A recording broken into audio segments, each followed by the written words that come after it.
Hello, it's the Anfield Wrap. It's John Gibbons hosting this week, and I'm joined by Ian Salmon, by Josh Sexton, and by Ian Ryan. And I normally do the post-match show, which is normally euphoric, very raw. This one's normally a little bit more measured, but Ian Ryan, I mean, I'm still right up there, mate. I don't know about you. Oh, mate, where to start with that? I mean, of all the ways to win a football match, no one is picking that way. It's a possible option. I mean, John, if you think about before the game at Old Trafford, you go into United, for instance, and if someone had said, going into that game, you're going to score 4 goals, you're going to go and win at a ground where you've struggled in recent times, and you're going to do it with a partnership of Reece Williams and Nat Phillips, you're like, nah, mate, not having that. Not having that. Well, guess what's happening in the next game? You're just going to slot the 95th minute winner with his head. And, I mean, it's absolutely unbelievable to win a game in such a manner. And as I say, I think we were chatting before we started the show, I think most of us are still trying to process what happened, because I mean, for Alisson to go up and do that, I mean, I actually thought at first it must have been Phillips, because Phillips makes that run across him, and to even get that connection with the fact that the man's gone in front of him, it's some finish, John. And as I say, it just feels like now Liverpool have got the momentum to take into these last 2 big games. Yeah, it is some finish, Ian, and you know, he's the first goalkeeper to score in our history. We've done a lot in our history, done a lot of crazy stuff, done a lot of amazing stuff, but a goalkeeper's never scored. I mean, it's some way to mark that. It's incredible. I was on our WhatsApp group with our kid and me mates, and I just got to the point where I'd literally just put up a message, we've run out of ideas again, haven't we? And I was like, oh, there's a new one. That's definitely we've not tried that one before. It was unreal. I think there's not been a lot in the last 18 months that's genuinely made me feel alive. It's been such a down, dull period where all you've done is basically exist from day to day to day to hope that we get a real world back at some point. And that was the first moment in 18 months that's genuinely made my heart actually leap. I've never seen anything like that. I've seen goalies try it before. I've seen goalies scramble before. I've been in the ground. I was at Goodison when Tim Howard scored against Bolton in an absolute dog of a game, which the goal didn't count because they lost anyway, and it was carried by the wind because you're in the middle of a hurricane. But to see a goalie come up, be so present, see a corner that's so perfect after apparently 151 corners this year so far that we haven't scored from since the last time we scored from a corner. After 151 wasted corners, to see a corner drop that perfectly, and I swear to God, I don't believe Trent was putting it in space. I believe he was putting it on Alisson's head, and I believe he knew exactly where he was aiming for. And to see him score with what is, for anybody, a world-class header. You don't get headers much more perfect than that, across the goalie into the side net. And then, obviously, to see his reaction, there's not many times football reduces me nearly to tears, but that one, to see him sobbing his heart out, that's... As was said, this is how wordless I am. Said on the Pink, this is the kind of thing that nobody else does. And we seem to do it all the time. It's usually, Origi's goal against Everton, Origi's goal against Barcelona, Lovren's header against Dortmund, Gary Mack against Alaves. All these things that don't happen to people happen to us, and then we crown it by going, well, there's this lad who's got you into the Champions League final already with a save against Napoli. He saved you in the Champions League final in the second half with a string of superlative saves and nobody even spoke about. And now he's doing this after having a bit of a ropey season and obviously a family tragedy that's affected him. He's doing this for you. It's kind of like there couldn't be a better person to score it, and there couldn't be a better way to feel about the end of a football game. Yeah, it's a phenomenal story, whichever way you think about it, Josh. You know, you can think about it in terms of, you know, what it means for the team. You can think about it in terms of, you know, making history, as I said, for Liverpool. And then you can think about the 12 months, 6 months that he's had, you know, everything that he's done for the football team, as Ian quite rightly points out there, up to this moment. You know, doing it in the most unlikely way. You know, every aspect of this story just fills your heart with joy. Yeah, you just couldn't be any more made up from if you tried, really, could you? And it was really interesting watching his interview after, obviously very, very emotional as well. But he mentioned that he'd been away from interviews and he'd not really wanted to talk about it because it makes him too emotional. And you saw that obviously the emotional outpouring after the game there, but you almost saw a bit of a weight lifted off him during the interview as well. It was like he was ready to open up about this sort of experience of the last 12 months, because I think Neil said it to Jurgen Klopp in the interview he did there, that we treat these players like they're our dads, but they're young lads, the lads in their mid to late 20s, some early 20s in some cases, and even younger in this Liverpool side at the moment. And Alisson is someone who's experienced tragedy that I can't even imagine having to go through. So to do that and to sort of maintain his faith throughout this last few months. He's obviously just had a baby coming to the world as well, so that's a massive thing for him to go through another really emotional time in a good way, obviously. And then to get that moment yesterday, and like Ian said, we have this thing as Liverpool fans, and obviously one of the slogans we always use is we see things they'll never see. And genuinely, I'd be surprised if there's any other football club who does the improbable more than Liverpool do, because it feels like every which way you see Liverpool making it hard for themselves, and that's it's typical Liverpool. They're leaving it to the last and stuff like that. The ways in which we actually pull it out of the fire, it's not just that we pull it out of the fire, it's the ways in which we do it. It's absolutely obscene, to be honest. And I'll say again, well, I think it all way of saying it again, it's some finish. It's not like a scrappy one off his shoulder, and it's not like just one that's bouncing around and gets bundled in. It's genuinely one of the best headers I've ever seen. I mean, you have seen goalkeepers go before and kind of nick one. I think Schmeichel did one, but I remember being quite scrappy. Maybe it kind of comes off the shoulder or something. But it's the kind of finish that you think he must be practicing that all the time, because how the fuck's he done it? Yeah. I mean, it's a pressure moment, and as I said before, he's got lads running across him as well. So even the finest footballers, strikers whose job it is to do that, could be put off by someone as big as fucking Nat Phillips with his head running in front of you. Do you know what I mean? You're well within your rights to get that wrong, but he doesn't. And maybe it is a little bit written in the stars, John, because we've had this season that's just been a bit of a car crash. Let's be honest. It's all over the place.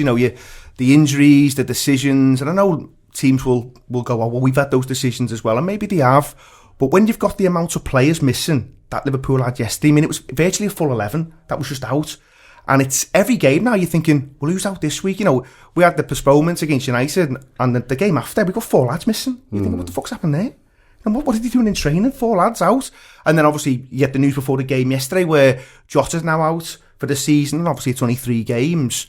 But it's still another player who can affect football matches, who all of a sudden is taken out.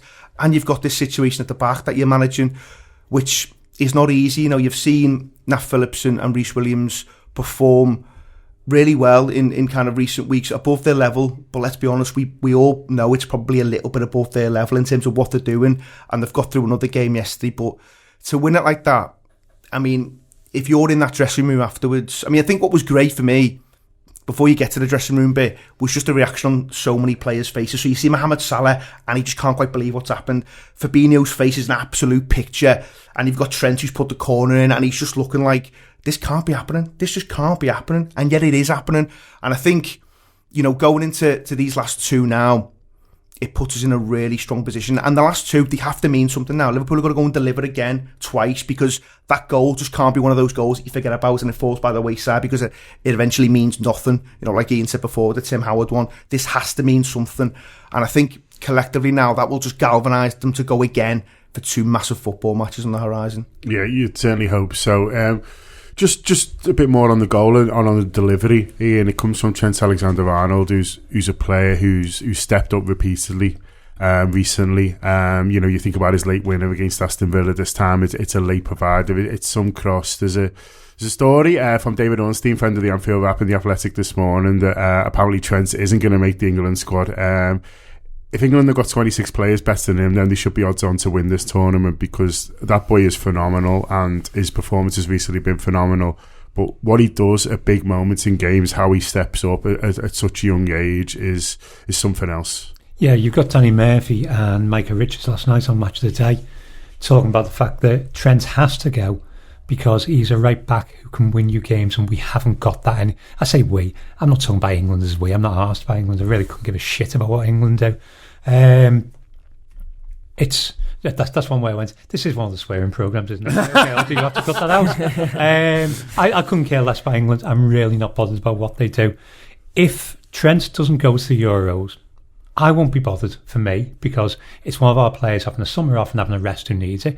The lad himself might want to represent his country, he might want to get the top honours, or personally, obviously I'm old enough to be Trent's dad. If it was my lad and he had a chance of going away in the Euros this summer with England, after the manager had dropped him, when he was already in an upswing in his performance for the season, to be dropped in those circumstances, to be kind of scapegoated for a manager who hasn't been able to do the job at Aston Villa, Middlesbrough, somebody else that isn't important, 3 teams that aren't particularly good. He's managed to get up to the job of being the England manager because there are very few other candidates, and he was already within the organisation. England are going to get to the quarterfinals and then get knocked out by the first decent team that they play in a knockout round. Why waste your time going away with England? But if they've got 26 players who, and let's say you can not take them 23, it's up to 26. What? You've been given another 3 and you're still not taking this lad. Who do you think you're taking? This is... Gareth Southgate is not good enough to win things. If Gareth Southgate can't see the value in taking Trent Alexander-Arnold to the Euros, he's not a capable manager. Because if you can look at talents of that level and look at the balls he can put in and the space he can make on midfield, and you think, I'm going to take these three right backs instead. It's kind of like, well, he's the best right back in Europe, and you found 3 English right backs who are better than him. Sod England. What I don't get, Josh, is that when I've watched England in the past, it feels like, the bigger the moments, there's not enough people stepping up, and they've gone out of tournaments, at a bit of a whimper, really. And then you've got this lad who just rises to every occasion. I'm not just talking about, yesterday with obviously his great delivery. It's all the time. You even think back to the Champions League final in Kiev, where everyone's like, he's the weak link, and he ends up being our best player. Do you know what I mean? He consistently performs when it matters most. And, it's not just England who are short of players like that. World football short of players like that. Yeah, and I think it's important that Ian mentioned before that, look, we can look at this from a selfish point of view, and it was a bit bittersweet being on social media the other week when Virgil van Dijk had obviously revealed that he wasn't going to go to the Euros or Holland and was going to focus on making pre-season with Liverpool. And obviously we as Liverpool fans, to a degree, want to celebrate that because you're giving this player every chance to be fit for Liverpool's pre-season. He's not going to go away with Holland and have any chance of re-aggravating his injury and things like that. But you also saw in Van Dijk how genuinely gutted he was to not be able to go to this tournament and represent his country and captain his country in his case as well. So for to miss out on injury is one thing. To know that the injury is the reason you're not going, but then for Trent to look back at what he's done, in the second half of the season in particular, because I think he's been one of Liverpool's best players, if not Liverpool's best player. For him to look back and say, well, what is the reason I didn't make this tournament? It's a bit sickening, to be honest, and I hope Trent realises how important he is to us, and he should do. He's literally painted on the side of a house in Anfield. But I want the 10,000 who are going to be in Anfield on the last game of the season. We need to show Trent Alexander-Arnold now how much he does mean to us because he is our lad and he is our boy, and he might not be England's boy anymore if that's the way that they're going to treat him, because like I say, he has every reason. He's given every bit of proof you need to go, like you say, the big moments. He's got loads of them. He has another one yesterday. It's only the second best corner he's ever taken in his Liverpool career as well to get a winning goal. So it's obscene. It says everything about England. It says everything about Gareth Southgate. But as I say, Trent is ours, and we just need to show him how important he is to us. Yeah, if he's not going because the manager isn't tactically astute enough to know how to use him properly. And if I was Trent, I would be sitting there going, call me up. Do you know what? I'm not bothered. It's okay. I've actually retired from international football because I'm not being treated like this. But realistically, he'd be desperate to go. He'd be desperate to go, and he should be going, because regardless of what we think about international football, these players, they want to represent the country because it is a and he already will have an age group, so you want to go upwards, don't you? But he should be going. I mean, there's absolutely no reason why Trent Alexander-Arnold shouldn't be going in the summer. It says more about Gareth Southgate than it does about Trent, let's be honest. This narrative around him, not being great defensively. I mean, it's an area of his game that's improved massively. Now, don't get me wrong. And we saw that yesterday as well. On the cover, he's been brilliant for a long time now.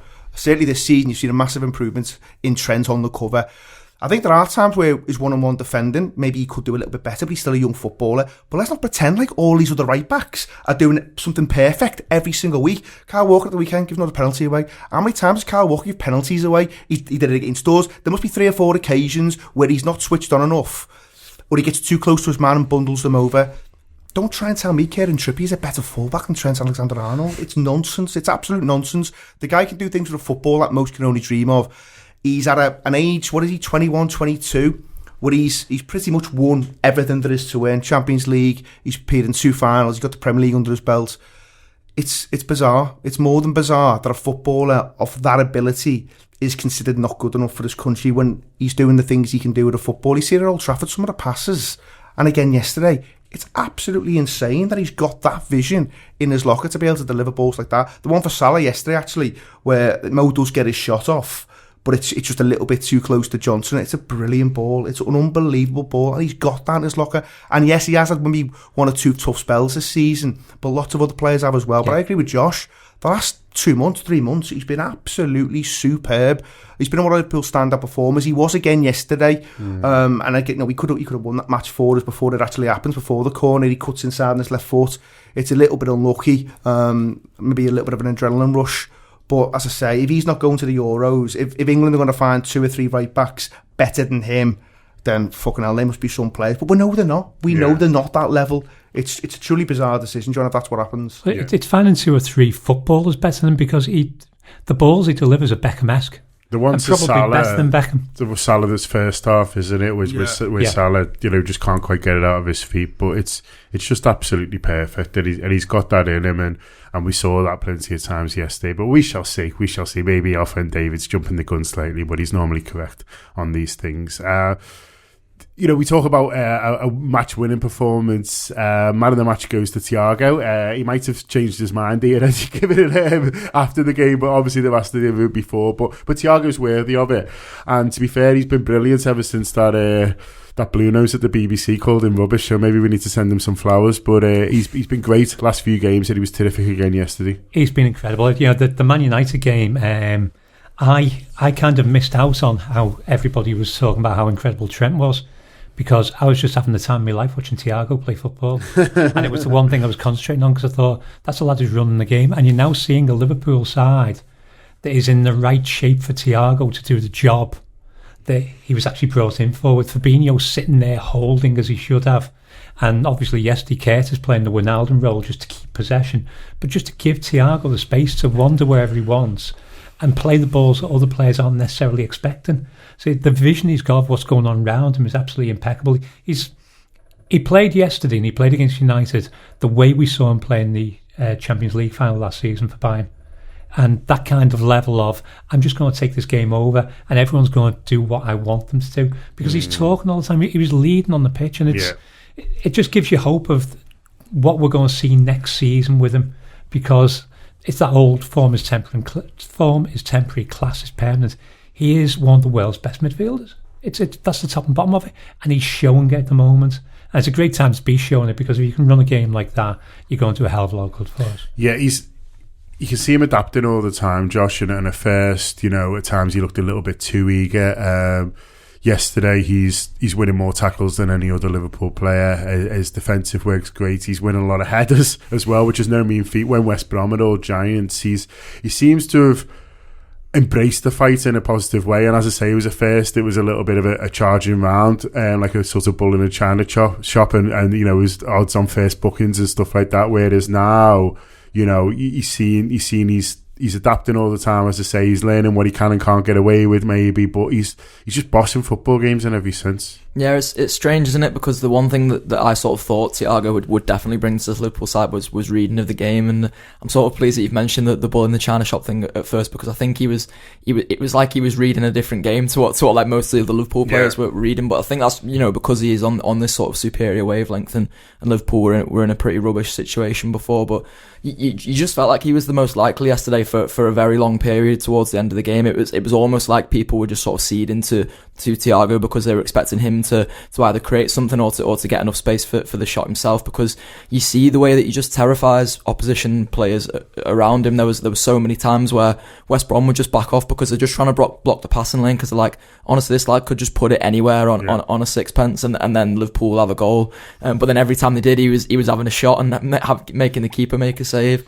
Carragher mentioned the headers thing, didn't he? And it got me thinking, because I was like, it's not something you'd have ever associated with Thiago's game. He's a pretty small lad on the pitch. He doesn't look like he's got much of a leap in him. But I think that again is just the reading of the game. It's reading at what time the ball's going to come. There's obviously athleticism there to actually get up to it, like you say, over some of those giants that West Brom have. But it just makes you excited. It makes you excited for sort of what's to come next season from him in this Liverpool midfield, when he's got the proper back four in front of him, in terms of Joe Gomez and Virgil van Dijk being there at centre half, when he's got Henderson and Fabinho alongside him as well.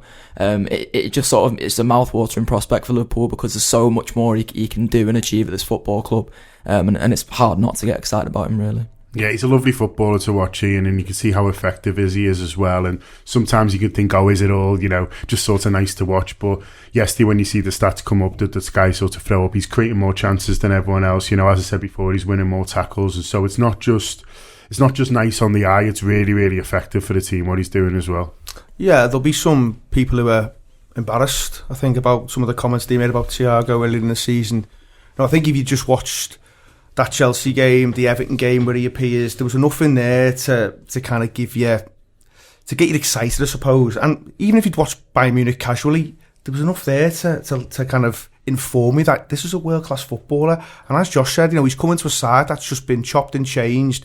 You've seen the difference when you've shifted Fabinho out of defence and you've put him next to Thiago, because it gives him a little bit more licence. But he is just a joy to watch on the eye. But I think one of the things that always impresses me, and it's kind of summed up in Jurgen's post-match comments, is the patience. He doesn't rush anything. And I think the easiest thing to do yesterday was to kind of lump it forward, because you're chasing that goal. And Jurgen talked about it at the end of the game, and he says, one of the things that pleased him the most was no one went out and just clattered someone or got frustrated or doing anything silly. And I think a lot of that it almost stems from Thiago. I think he has that influence on a football team where it is calm, it is collected, it is cool at all times. He doesn't panic, he's never flustered, and he makes the right decision 9 times out of 10 when you watch him play football. And as I say, he's got all the kind of tricks in his locker: short pass, long pass, we can drop it on someone's toe. He's just a brilliant footballer to watch, John. And Liverpool are lucky to have him. And I think next season you will absolutely get to see the best of Thiago, because hopefully he'll have those players that Josh mentioned there kind of behind him and around him on a more of a consistent basis. Let's be honest, Jurgen's talked about it, we've talked about it. He has come into a new country. He's got to settle. He's got to try and settle. He's got to try and build those relationships. Well, I thought, Ian, sorry to cut across here, one of the most interesting things of the interview that we did with Jurgen, and more specifically Neil did with Jurgen, when he talked about players coming in and just saying normally they'd bond off the pitch and normally they'd have the time together and things like that. And I hadn't even thought about that. You thought, well, they're in the dressing room together. But he's like, well, no, we're all having to distance. Yeah. You know what I mean? And then normally, obviously, you think with his Brazilian background, he'd have been going round to Ali's for a barbecue and all that. And they haven't had any of that, really. And it's. I can't think of, when I thought about it, I can't think of really any player who's signed for a new club last summer who's tore it up. And it says something, doesn't it? It's a good point. And no, he's not alone in this. There's other footballers as well who have had similar challenges. We think about Minamino's time when he arrives at the club, and right in the middle of the pandemic, it must have been horrific to try and get used to a new country, a new city, with all that going on around you. But I think, if you're a player in that dressing room and Thiago walks in the door, you should be absolutely delighted, because you can learn from that footballer, because he's done everything. There's nothing he hasn't done. He's been there and won it. And I think, you will start to see him hopefully settle, because as you just mentioned there, John, regardless of whether it's football or not, if you're starting a new job in any workplace, one of the first things you want to do is kind of, build friendships, bonds, relationships, all that kind of stuff. And that's suddenly taken away from you, and you've got to then try and settle into this team that's just been absolutely decimated from day one. Anyone expecting to see the Bayern Munich version, I think, you were jumping the gun a little bit. There had to be a little bit of time for this footballer to settle. And as I say, with the shift of Fabinho, I think it does release the shackles a little bit. He hasn't got to worry as much about what's in behind him, because Fabinho's so good at screening the back four. So yeah, I think next season, as fans, we should be massively excited about what's to come. Yeah, massively. There was a stat knocking around last night here, which said Fabinho and Thiago have started 7 games together in midfield. We're 1-6, drawn 1 of those, and we could talk about a little bit about maybe should that midfield have played together more, and I do want to talk about the centre halves in particular in the second half of this show, but. Regardless of decisions that have been made in the past, as Ian says, it should get you excited for the future. We've got Jordan Henderson to throw back in there as well, hopefully after a good pre-season. Hopefully a couple of other midfield options who were able to step up. It does get you excited for what could come next year. Oh, completely. I think, this season is going to be seen as an outlier. It's going to be, if we finish top 4, if we win these next 2 games, now, it is back to the old, we've got 2 cup finals. If we win these 2 games, we're back in the Champions League, and that is... I did a show, I think, about 3 weeks ago. I think it was a team talk when I said, well, look, the top 4 is over now.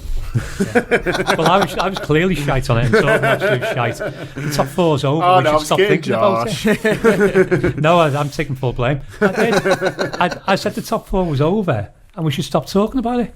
And now all of a sudden, the vicissitudes of how the season's gone, we had our appalling time. Now teams above us are having a little bit of a rocky patch. We've been able to capitalise, and when we talk about the defenders, the bravery of Klopp deciding to go with Williams and Phillips these last 2 games because it's all or nothing now has absolutely paid off. So you look at next season. This season's midfield would have been Fabinho, Henderson, and Thiago. That would have been your first choice midfield with Virgil and Gomez behind him, and you think. Last season, when we won the league, we had the best Liverpool team any of us have ever seen. This season's would have been better. And then we got ripped apart by injuries and by having to accommodate those injuries. So what we've got next season with hopefully a fully fit team could be absolutely spectacular. Yeah, I love Fabinho, and I think he's been a brilliant player for us, Josh, and you can see how much Thiago loves playing with him, and as a 2 and as a combination, they just complement each other so well, and it almost allows you to do anything around them, really. So yesterday we go with Curtis Jones, who we thought did okay, although I understand, the sub. It also allows you to go forward if you want, because they are, so combative and so sort of dominant, or it... throws up, questions around, Naby Keita, Alex Oxlade-Chamberlain, sort of whoever you want to pick. You imagine having a great time.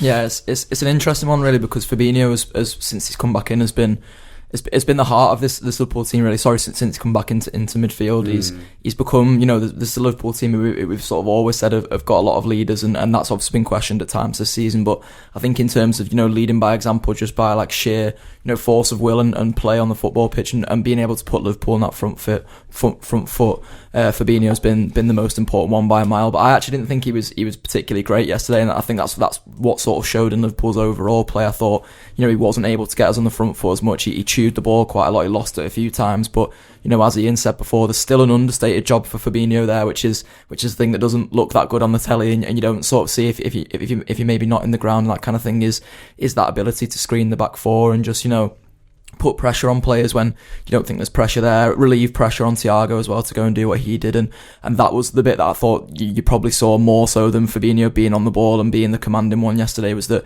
he just gave Thiago the freedom to go and be able to do that, and that obviously just starts paying off Liverpool so late in the game, because look, the goal comes in the sort of circumstance we've talked about there, where it's the maddest thing ever, but Liverpool were wearing West Brom down for that last 10 minutes, and it was all coming through Thiago. And Fabinho was sort of nowhere to be seen in that. He was sort of just sitting off Thiago and letting him be the outball for Thiago if he needed it, but then also being able to recycle it out to the wings, stretch West Brom apart. I thought Liverpool could have tried maybe to take a few more risks, and Thiago was probably the only player who was sort of willing to do that. But the reason he is able to do that is because of the understated job Fabinho does. But make no bones about it, he's an absolutely sensational player for Liverpool. Absolutely. I just want to do a quick pause to talk a little bit more about what we've been up to recently. I mentioned before the Jurgen Klopp interview. Thanks a lot to Liverpool Football Club for helping us sort of set that up. Last week, Neil spoke to Jurgen Klopp. I had 20 minutes with him, and it was fascinating. A really good chat. Jurgen's always really open to us. I think trusts Neil quite a lot, and Neil got absolutely loads out of him. So that is available to subscribers as both audio and video. The video looks spectacular, so nice ones to the people at LFC TV for helping us out with that and recording their shots there, and it all looks so great. It's one of many great things that have been on the Anfield Wrap subscriber service over the last week or so, not least obviously the post-match stuff from yesterday, which is worth hearing. I watched the post-match pint last night. It was great, and I had the post-match show, the audio version, on the drive in this morning, and a big smile on my face, and so absolutely brilliant. Loads of other good stuff going on as well in terms of stuff. Last week, Gareth Roberts went over to Manchester to speak to both City United fans and talk about, from an ownership point of view, what's sort of going on for them, because obviously they both entered the European Super League, but they're very different reactions in terms of the supporter base to the owners, and so Gareth spoke to both audio and video side on that. And then we've got loads of transfer stuff as well, because I know everyone loves that. So there's a gutter special on Basuma from Brighton, who's been heavily linked at the moment, so we rounded up that. So we think it's a great time to subscribe to the Anfield Wrap. Apparently lots of you do as well, because we've had a really good week, so nice one for that. It's funny, Ryan, you'll like this. Craig messaged me before saying, oh yeah, we've had our best week since Chelsea away earlier in the season. I said, funny enough, it's my best week since Chelsea away. we had a good day, mate. What a day that was. But no, lots of you come on board with the excitement, and we really appreciate that, and hopefully lots more of you will as well, as we get in to the business end of the season. And it is the business end now, Ian. Ian Salmon, Ian Ryan mentioned it before, that it's all about making sure this counts for something, and that's what we need to do now. We go to West Brom. Sorry, we've been to West Brom. We go to Burnley on Wednesday and need a win. What concerns me slightly is they've got some big lads up front, and I thought the two lads at the back who've been very good for Liverpool, especially Nat Phillips, they did struggle a bit against West Brom. They needed the keeper to bail them out, which happens, but I think for the first time in a while I saw some just bad defending yesterday, to be honest with you, and it sort of a little bit concerned me that a couple of times they got caught wrong side, a couple of times sort of decision making. And look, as Ian Ryan says before, you've got to caveat all this, but what did we think their level was, and how have they surpassed it? And that's fine, but just to be a bit of a Debbie Downer for a little bit before we all bang on about how brilliant Mo Salah is. I think if I'm Chris Wood or Ashley Barnes sort of watching that, albeit they got snotted 4-0 at the weekend, but if I'm watching that, I'm thinking, I feel I can get at those boys. Yeah, definitely. It looks like they can be rattled physically, doesn't it? And Williams is he's caught out for their goal. He just steps forward. He just takes that one step forward, and suddenly there's acres of space behind him. And the fact that Big Sam was bigging himself up again, talking about the fact they decided to put balls over the top and into the channels. It's like, well, that's rocket science. He needs a new job, though, doesn't he? Yeah, because he hasn't decided what he's doing at the end of the season yet, honest to God. The idea, well, we're going to put the balls into channels between the full-backs and the centre-backs. Well, yeah, obviously. I'd work that one out. It doesn't take any coaching badges to work that one out, Allardyce. It's, they looked like they were rattled a little bit. They coped well in the end. I mean, it wasn't like they were overly exposed again, but it does make you think. Burnley's always a difficult game. It's never as easy. In my mind, it's never as easy as you expect it to be. And the fact that they are going to have 10,000 people behind them for the first time all season is going to change the tone of the game. It could easily turn that place into a bear pit. So it's going to be a difficult game. It's not a foregone conclusion. I would be tempted to move against everything I've said, to move Fabinho into centre-back alongside Phillips, unless Kabak mysteriously becomes fit again in the next 2 days, which I don't think seems likely, given there's no talk of it at all. It could be the one that's just a step too far for Williams. But again, Williams was overall really good yesterday. So, it's that one mistake, but you think there's always going to be that little doubt, because he is still a fairly slight lad, and Burnley's lads up front. Although Williams does look like he's put on weight since his first spell in the team, but he is still a slight lad, and Burnley's lads up front definitely aren't slight lads, and they will. It's that whole thing, if you want to be tested as a footballer, you want to have big rocks attacking you, and that's exactly what he's going to get if he plays on Wednesday night. So I'd be tempted by Fabinho back in the back four. It's the decision that the manager's had to make all season, Josh, and I think that's why we need to be fair to him. And this isn't about me slaughtering two lads who I think have done really well. It's almost me sort of sticking up for the manager, because everyone's like, I've seen quite a lot of, play defenders in defence and play midfield and see what happens. But it's not as easy as that. We rode our luck a couple of times yesterday, and that's fine, and we got away with it. But the manager, has had tough decisions to make all season because of the long injuries that he and Salmon talked about before, and there's no perfect solution. You play Fabinho in midfield, you get everything that you get from him in midfield, but you're having to play lads at the back who, as I say, at times yesterday just didn't look great. Or you can drop Fabinho back there, which Ian Salmon's advocating on Wednesday, which I completely understand, but then you lose him for what Fabinho. He's had these decisions to make all season, Klopp, and they've never been as easy as some people have made out. No, and this is the thing, isn't it? Is that we can all at times act like this is dead straightforward and like it's black and white, and ultimately we're not the ones who are being paid to manage Liverpool Football Club. There's only one fella who's being paid that, and he's doing a very, very good job of it. And it's one of the things that I love about Jurgen, is that he sees the nuance and everything. Nothing is just black and white to Jurgen. Everything has got shades of grey to it and things like that. And this is another one of those scenarios. I thought Reece and Nat they weren't great yesterday, but I sort of thought they looked like inexperienced centre-backs yesterday, which is exactly what they are. So it's just little individual things where they caught the wrong side and things like that, and there's almost a couple each, really. Exactly, and I sort of saw it almost as an adrenaline dump, because look, John, we've been playing five-a-side every week, and sometimes I come in the next day and feel like I've got that adrenaline dump after just that one little game which we play for an hour. But so I can't imagine what they've gone through. Going to Old Trafford and putting them in the performance that they both put in, which was outstanding, by the way. To then go into the next game where you're probably not expecting as much of an onslaught, or you're not expecting as big a game, and the game to be coming at you as much as it was at Old Trafford.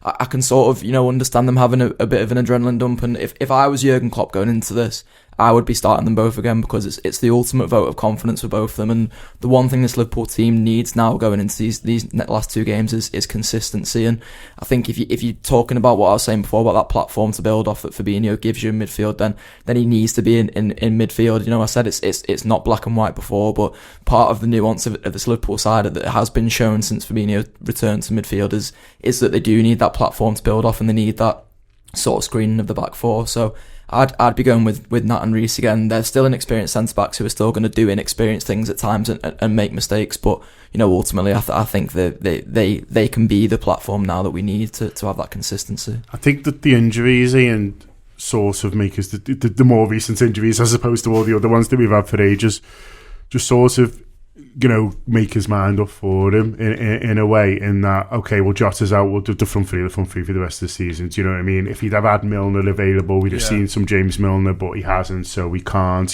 Kabak, it just doesn't look like he's gonna be about. We'll sort of wait and see. I think I almost think like if he can get anything from anyone else now, it's a bonus, and these are the boys who he's almost going to sort of ride to the end and just see where we get. Yeah, his hands are behind his back, because he's not had those midfield options either to kind of free up Fabinho to maybe slot back into the defence. I think it is a tricky one, John. And we talk about relationships before, and how important it is off the pitch, on the pitch.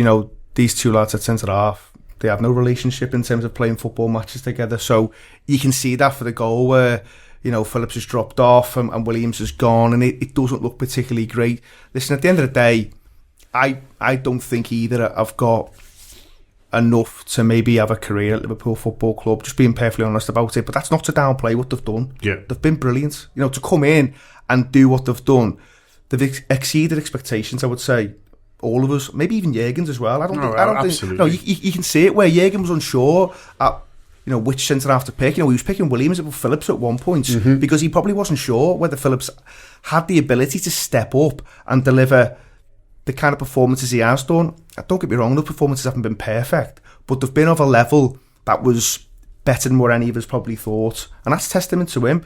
And I think, as far as his development's concerned, he's been working with one of the best coaches in world football, so it'll hopefully enable him to go on and have a really, really good career somewhere, and I think he will. Whether it's Premier League level, it might be bottom end of the Premier League. I always thought, looking at him, maybe he was a championship player, but let's see where that goes. I think for Phillips, he gets a little bit dragged, so he'll maybe go looking for the ball a little bit, and he'll come out of position. That leaves holes. But again, he's not played loads of top level football. He wins his personal battles, and I think that's what fans sometimes latch on to when you're watching him play, because he wins a lot in the air. It is very old school style defender, and people like that. So he does win his battles. He will run through a brick wall for you. There's a lot to be said for that. But I think when you're up against a variety of forwards, so United present different problems than West Brom. Now, I thought he might struggle against United, both centre-halves, but they do all right. Yeah. You know, it's not great all the time, but they do all right. Better than all right, to be fair. But then yesterday, West Brom are going direct a lot. Burnley will go direct a lot. And if you're someone like Williams, for instance, if you're a young player, there's not loads of 20-year-old centre-halves ripping it up. And there's a reason for that, because they haven't developed physically. So they do get pushed and pulled everywhere. And if it was me, I would be thinking about Fabinho centre-half. And I don't like that, because I think he's so good in midfield. And he enables Thiago to be the Thiago that we want to see as well. So there's that. But I just think, because of, you're asking William, also physically, you know, asking him to go three games in less than a week. Fair. That's a big ask of a 20-year-old who's not used to elite level football against these kind of players. So I almost think there's that to take into consideration as well. And that's why I'll probably be going Fabinho and Phillips. But there's no doubt, you know, we've been absolutely cursed at centre-half, because you've got Kabak coming in, you've got this lad Davis, apparently he fucking exists, who knows. So you've got him there as well. And, you know, you can't get either then near the pitch. And I think Kabak's done pretty well, and there was one or two looking to dig him out at times, but again, he's come in as a young player into a new country, and I think he's probably exceeded expectations to the point where I'd probably pull the trigger on him and do the 18 million and get him in.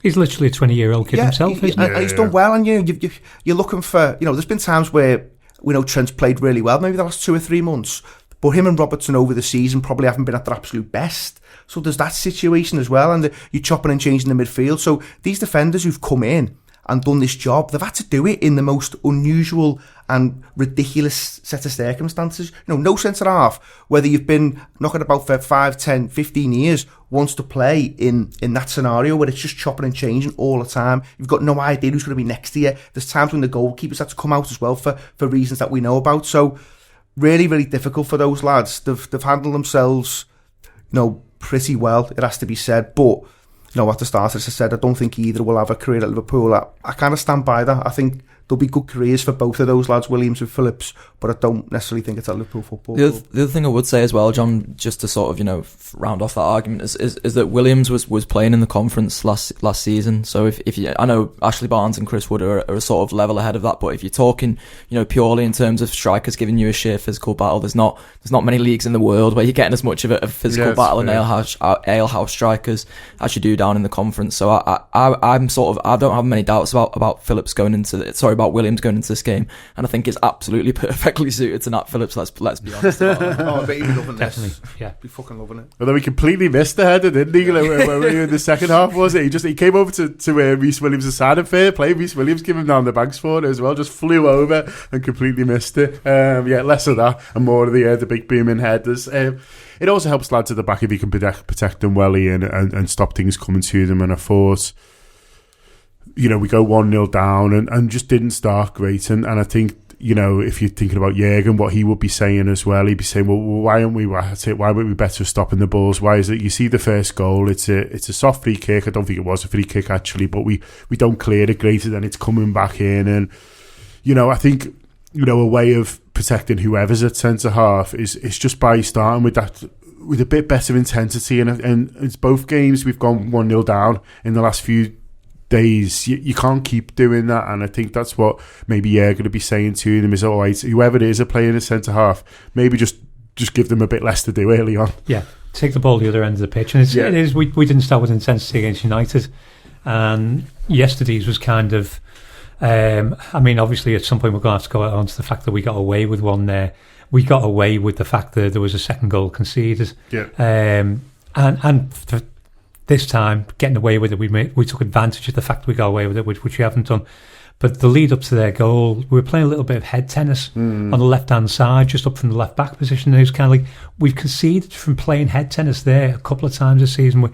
We're just not dealing with it at all. Maybe that is just one. It reminded me of the opener against Everton, you know, where it's just bouncing around and suddenly the boom, there's one round the corner and Richarlison scored. It reminded me of that. Maybe there's a really call for just get rid of that point. Just get it down the other end, and then we'll deal with it when it comes back to us, because there's not that many times it can come back at us. No, the intensity, but then you've got the problem that we are, you know, Jurgen's made the calls to play with our two centre-backs and playing within the moments, which you can do short-term, but we couldn't have done for 4 months. And we are looking in short term, we've got to play another 2 games in the next 5 days, 6 days now. So we are playing 3 games in a week, 4 games in the space of 9 days. Yeah, it's a ridiculous burden. So if we're asking the team to be really intense, yeah, it's a fair point. We can only ask them to do it in bursts. And against United, they did it in bursts for 20 minutes before half time and 20 minutes after half time, and then tried to sit back a little bit before and after that. So you can't ask for 90 minutes of intensity. So we're going to have to take risks a little bit on that. And I have no idea what points I'm reaching for now. No, it's a fair one. It's a fair one because I'm saying, I want them sort of more intense, and you're quite rightly pointing out, how many games they sort of played this season. We've got nursing through the next 180 minutes, basically. Yeah. Maybe we should just play in bursts like Barcelona and women did last night to go 3-0 up after 15 minutes or whatever. That'd be useful. They are playing in bursts nailed, let me tell you. I enjoyed that game last night. It's 2 ways of looking at it, really, isn't there, Josh? There's the idea of, well, if you're coming from behind, then you're showing a lot of strength, and you'd rather that than sort of the opposite. I don't know. I just wish we were starting games sort of a little bit more assured than we are at the moment. Yeah, I think against United, they've sort of shown this season how good they are at coming from behind. So it almost posed them a different problem that they went ahead instead of going behind. But against teams like West Brom and Burnley, that's basically what they're set out to do, isn't it? Is get an early goal and then sit back and defend for their lives. So there's only so many times you can give teams that, and I'll probably throw Palace into that as well, because obviously we've got them last game of the season. There's only so many times you can give those teams that advantage, and look, it is an advantage for them to be able to just get back into a shape and sit like that. And Liverpool have a load of players there. We've talked about Thiago already. Gino Wijnaldum will probably come back into this game, I imagine, and start. He's another one who can sort of pick the lock. And then obviously the front three who seem to be sort of starting to fire on all cylinders again now. They've got players there who can pick that lock, but there's only so many times you're going to get the opportunity to do that. And Burnley in particular, we all know they've always been classed as our bogey team, and we've actually got a quite good record against them recently, but we're not usually letting them go a goal ahead. We're usually starting and firing on all cylinders, and that's almost what I think we wanted to see return from this Liverpool side. You mentioned about the Barcelona women sort of scoring in bursts, and that was the main thing we used to associate with this Jurgen Klopp team, wasn't it? Is that they would start quick and they'd get a few goals advantage on you, and maybe that was what we thought we were going to see again. But it's still been quite pragmatic, and you sort of wonder going into these last 2 games whether the adrenaline and the momentum of what's happened over the past few games starts to build, and maybe we do start to see it something that's a bit more free flowing, because Burnley and Palace are both teams that we've scored a lot of goals against as well, as much as they're teams who want to nick that early goal and sit back. They are both teams that Liverpool have scored plenty of goals against. So I think I'm mainly just petitioning for our outfield lads to be hitting the back of the net, as much as I loved our goalie doing it in that game. There was a lot of talk, John, before the West Brom game about how they'd approach it, because they've got nothing to play for, they're down, all that kind of stuff. But I think you got to appreciate that Liverpool Football Club's a scalp for anyone, and I don't think you get necessarily the free ride that maybe one or two other clubs might get, where there's nothing to play, because people want to beat Liverpool. You've seen it this season when teams have had positive results. It means something. There's players who have earned a transfer on the back of a good performance against this football club. So is that why teams keep beating Everton at Goodison Park? Is it the same like gravitas? Exactly the same. Or do they just shout? But so I don't expect Burnley to turn one in like they did against Leeds, for instance. Maybe I'm wrong, but it just doesn't feel like it will be that much of a stroll in the park, because I think it will mean something to these clubs to try and stop Liverpool, the Premier League champions, from getting back into the Champions League. That's a thing. So I don't think there's any free rides here. I think Palace last game will be another tough task. Benteke's all of a sudden found fucking form from nowhere. Josh talked about the front three there. I was a little bit disappointed in Bobby and Mane, to be honest. I thought Mohamed Salah continues to do Mohamed Salah things and just score goals at really, really important moments. But Mane was toiling. He was struggling for me. It's bouncing off him a little bit. You see it for the kind of Salah goal. He puts a ball through to Bobby that's not ideal, and it bounces off Firmino a little bit. And I thought he was another one who was maybe guilty of giving the ball away a lot in the first half. So I've absolutely taken the point about the intensity thing. I think it's hard to keep going for those games in such a short space of time. But I think what you do want to do is just retain possession. You haven't got to be intense for the whole 90 minutes, but what you have got to do is look after the football. And I think there's been times, certainly against West Brom, where we were just giving it away far too easy. Andy Robbo in the first half must have given it away about 4 or 5 times. It was ridiculous. So stuff like that, they've got to make sure there's no gimmies, no easy ones on Wednesday night, because it is one hell of a football match in significance. It's massive. It's so important that we are back in the Champions League next season, and I think you want to see some of those players I've just mentioned right at it from the start. Whether it's intense or not, just doing the basics right. And as I say, I think if you do that, it looks after itself. Yeah, I want to finish on salary, but before we do, what did you make of Mane and Firmino? Firmino, I think, was a bit sketchy. Mane, there were glimpses. You could see that it was coming back to him a little. There's that little burst for a run he makes. Oh, I know which one you mean. And for the goal, the fact that he may lose the ball, but the recovery to get it across to Salah was that was what set the goal up for us.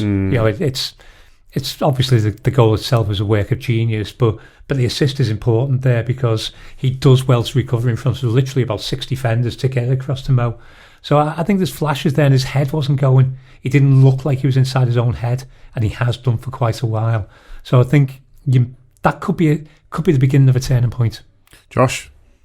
I mentioned before about them firing on all cylinders. Obviously, didn't mean in the goals department in that game yesterday. But I thought Mane was better. It's one of the better games that I've seen him play. I take the point about him still looking a bit like he's inside his own head. I think part of the issue that we've got now in terms of the Liverpool squad, and it might be fixed when we've got the more solid foundation next season, is Firmino playing against lower block teams, because lower block teams not only seem to just sit in a shape, but they seem to have a bit of a plan for Firmino as well, in that they know how where they can sort of let him base himself in the pitch to make him not a threat. And you saw it again yesterday. I thought he was just dropping too deep at times to try and get on the ball and try and make things happen, and that's almost where he's least effective, is when he's too far away from the goal. So maybe it's just a case of next season Jota starts more of those games instead of Firmino against those kind of teams. But you'd like to think that Liverpool have sort of got a new plan for that going into next season.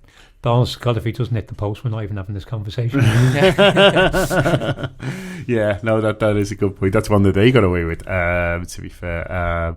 Okay, let's do it. Mo Salah. Ian, I don't know what I love more, his goal or his celebration for the winner. He showed in both instances just how much he wants Champions League football next season. For Liverpool and himself, he fucking loves this football club.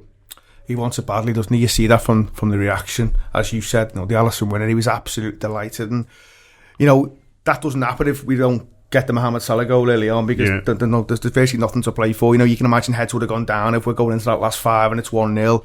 But again, he's pulled it out the bag, John. No right to score from there. And what is he? 22 yards, first time, no backlift, just takes it first time. And as I say, in a season of a lot of shit, he has been the kind of shining light, hasn't he? Don't get me wrong, I'm sure there's times where he's looked at certain football matches, you think of Real Madrid, and he'll have gone home that night thinking, I should have done better, because I'm better than that. I should have put Liverpool ahead and had more of an impact on the game. So there will be moments where he himself will know maybe he could have done a bit more. But looking at his overall season, those numbers are phenomenal. What is he, 30 goals now? 30 goals in a team that's just been chopped and changed. It's not played well. We've had, 9 defeats across the season. Without Mohamed Salah, I don't know where this football club would be this season. We'd be absolutely nowhere. So, testament to him again. He has been phenomenal for large part of this campaign, and he's probably the only one, certainly out the front three, who's got anywhere near the level you expect. He's just a phenomenal footballer, and it's amazing looking at some of those teams of the season that were knocking about last week that he wasn't in there. It is. It's he's so underappreciated. It's ridiculous, to be honest, when there's footballers like Marcus Rashford, for instance, who are getting in teams ahead of him. It's an absolute nonsense. It's bias. And listen, I think even as Liverpool fans, you can appreciate good footballers whether they play for your club or not. But there's no doubt in my mind that Mohamed Salah is one of the finest the Premier League's seen, to be honest. And you can have a debate about where does he sit on the Liverpool list. We've got a lot to choose from, to be fair. Yeah. There's plenty to choose from.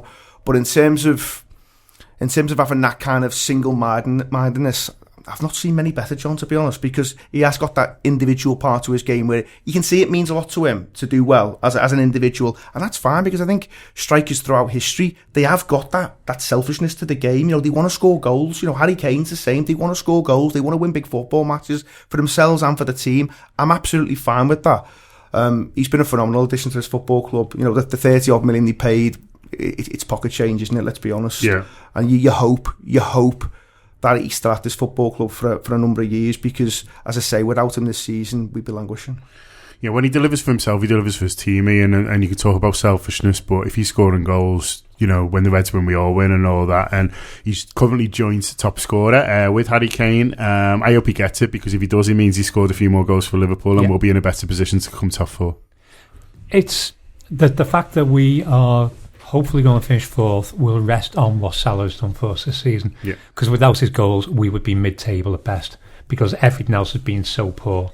For that long stretch from January to mid-April, we were so ineffective that without Mo doing what Mo does brilliantly, we'd have been nowhere. So the fact that we can finish fourth and he's Golden Boot winner would be an incredible thing for him. I think as a footballer, he's given me as much joy as any footballer I've ever watched in my life, and possibly more than most. I love watching him play.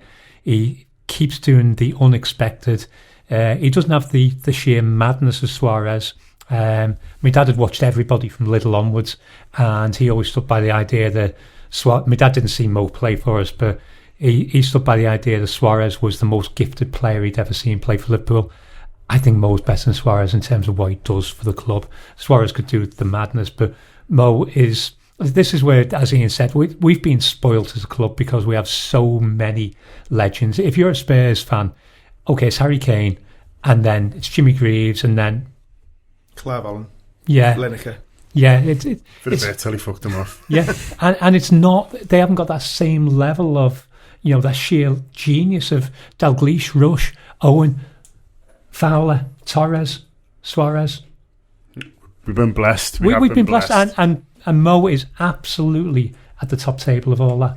He's our third fastest goal scorer in 200 games. And it was Hunt, and I've forgotten who the other player was, but it was mid-50s, early 60s, the other player who scored more than Mo has in the first 200.